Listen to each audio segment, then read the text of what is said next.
This way, it makes it much easier to keep track of, and it's more organized if they're not called img_4410.mov.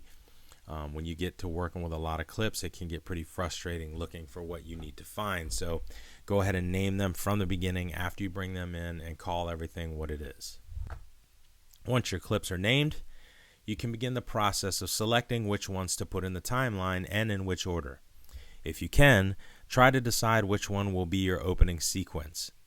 For a project like the upcoming correspondent report, it's typical, but not always necessarily a rule, to have your intro clip of you introducing the story first. That's just usually how it opens. You know, hi, I'm whoever I am, and I'm going to talk to you about this.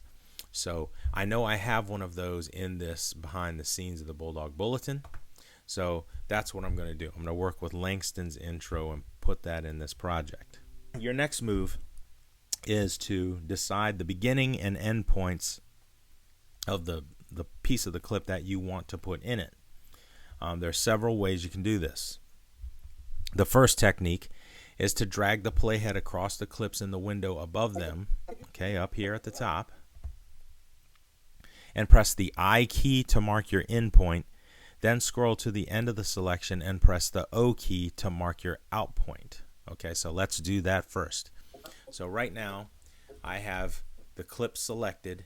I'm going to click on the window also, and that should make you be able to skim back and forth in between to get a general idea. Now, it's never really a good idea to try to get your actual in and out points marked. Like, you can do that here by clicking and dragging on the yellow, but as you can see, it's a little tough to get there, and you don't know when it's actually going to happen. So that's why it's more precise to use I and O. So I'm going to hit play. Okay, he's about to speak. I hit my space bar to pause, and I'm going to hit I to mark the end point. Now I want you to watch what happens up here at the top when I hit I. So because that was so short, it was tough to see, but you will definitely be able to see the yellow window change when I mark the out point. So my end point is where he's about to start. I'm going to hit play. Good morning, Bowie High. I'm Langston Frazier, and today we're going to take you behind the scenes of the Bulldog Bulletin, one of Bowie High's longest running traditions. Let's go inside and check it out. Okay, so good job, Langston. So that's where I want it to end, with that door opening. Okay, so now I'm ready to hit O to mark the out point. Now you'll definitely see it. Okay, so watch up here and you'll see that instead of having the yellow window around the entire thing, it's going to change to being where I mark the out point. So O. Okay, so you see right there where it ended up. It's highlighted in yellow, and it is edited in the top in the bin, and you're ready to put it in the timeline. Okay, so if you want to, you can take this and you can click and drag it and put it in the timeline. You'll see a little hand pop up with it. So let's go ahead and take this and put it into the timeline. I'm just going to click and drag it like this and bring it in and drop it. Okay, and then you can see your clip is there in the timeline in your feature. Okay, real quick, notice that when you view something here in the bin and you pull through, you can see it happening in the viewer window. Okay, just like this. When something is in the timeline, if you drag through it, you also see it happening in the viewer window like that. Okay, so don't get confused. You know, if you have the playhead here where there is nothing, then you will see nothing. Okay, if you're in here and you're working with this, you will see something because you're coming from the reels. Okay, so moving on. So that was our first technique, I and O, and then dragging in. Okay, all right. Our second technique involves dragging an entire clip into the timeline and either using the blade tool by pressing the B key to trim sections off of the clip, in essence editing in the timeline directly. After you make these edits, you have to switch back to the black arrow for the select tool or the A key so you can select the pieces and press the delete key on the keyboard. Okay, so I'm going to show you that next. All right, and this, it's all a matter of preference. You'll notice as an editor that you can do the same thing somebody else does, but you do it a different way. It's all about your comfort level.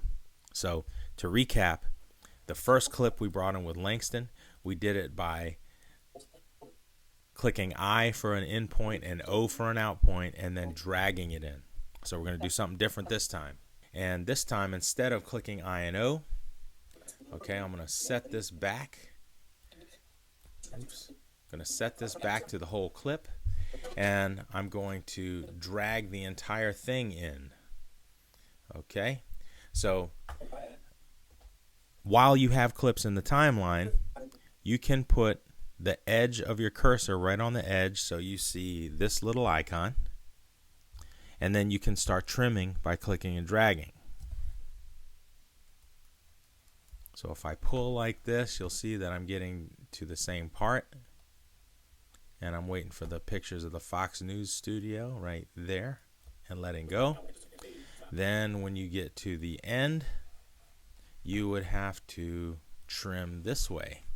Now, I am not really a fan of this. It just takes a long time. Sometimes, especially if the clip is very long, okay, it's not a real great way to do things, but like I said, maybe if that's the way it makes sense to you, then that's okay. As long as it gets done, for me, that's fine. Okay, so we just saw two different ways. Let's recap. Okay, the first way was we marked I and O, and then we dragged it in. And then the second way was we dragged the entire clip in, and then we made cuts. Now, there's a little bit better way to do this if you like dragging the whole clip in first. You could just put the playhead where you want to start and click, then press B to invoke the blade tool and click to make a cut, and go back and get the A or select tool and click this and hit delete. Okay, then we'll go to the end of it here and press B again and click, and then hit A, select it, and hit delete for the other part. So we've done the same thing three different ways.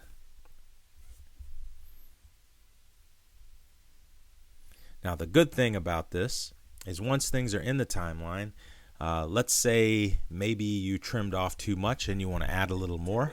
Okay, you can always, since it's always pointing back to the original video, you can always click and drag on the end and go the opposite way, and that will include more footage. Okay, so it works both ways. All right, so now we have a longer clip. So let's do a little bit more editing, and we're going to change things a little. Okay, so we're going to talk about the Q, W, and E keys now. So let's go back to this, and let's pick another chunk that I'm going to put in. Let's pick this part here. Okay, and I'm going to bump forward with the arrow keys, the right keys. I want this piece. I'm going to hit I, because that's my favorite thing to do. I'm going to press play. What's a new set without some great new theme music? Julian Gray is our head sound engineer for this year. Julian is an accomplished media artist guru, electronic producer, and composer, and he was inspired to write BHS TV MD, the new Bulldog Bulletin theme song, which will make its debut next season. Okay, so we'll go right to there, next season, and press O. All right, so I have my next clip marked. Now, last time we dragged them in. I'm not a fan of dragging them in. I think that it's not very precise. If you want your piece to ride on top of another piece of video, like in a B-roll type fashion, okay, then you place your playhead where you want it to be, and then these three buttons represent Q, W, and E. So just look at what they're doing. Okay, if you look at the first one for Q, connect the selected clip to the primary storyline, it's going to take the clip and it's going to ride over top, just like the icon indicates. So I'm going to go ahead and hit Q, and then you can see that it becomes dominant because it's on top. All of a sudden it changes right there. Okay, you can also click these and move them into different positions. Okay, and just remember that it's kind of like Photoshop or Illustrator, and it has layers, and whatever is on top is the dominant one, and that's the one you will see. Okay, so I'm going to delete that. Next option, okay, if I put the playhead in a particular place and I press W, or I click this button, insert the clip into the primary storyline. Okay, look what's happening in the icon there. It's taking a selected clip and it's going to sandwich itself in between. So when I do that and I hit W, look. Okay, it interrupts whatever clip was there, puts your clip in between, and resumes. Okay, so now it's in the middle instead of above. Let's hit delete. Okay, and then finally, E, or the last one, will append the selected clip to the primary storyline or the selected storyline, and that's probably the best way to do things, I guess. So you're editing, you have a bunch of clips next to each other. It doesn't matter where you have the playhead. Okay, as soon as you hit E, it automatically throws it at the end. I'll mark a couple more to show you how that works. So let's go here and we'll take this I and O and E, and there's that. Okay, go here to tables and balloons. Let's mark this I. Let's press play. Okay, and hit O and E. Okay, and then you can see that they're buttoned up right up against each other. Okay, so now is a great time to learn about snapping. Okay, snapping, you can see the icon that it's initiated down here on the upper right corner of the timeline area, and if you press N, that turns it leaves it on. If you press N, you press it and it turns it off. Okay, snapping is the thing that when you're trying to be precise, okay, snapping is on. I'm trying to get frames right before the split, but it just jumps. See how it goes from there to there. It doesn't let you get every single thing, and it makes it hard to place the playhead where you want it to. Sometimes it needs to be precise and needs to be exact, so you press N to turn it off. See, now the pretty blue light is gone. And now I can take that playhead and I can put it in every single frame that I need, and there's no jump. Okay, it lets me get every single one.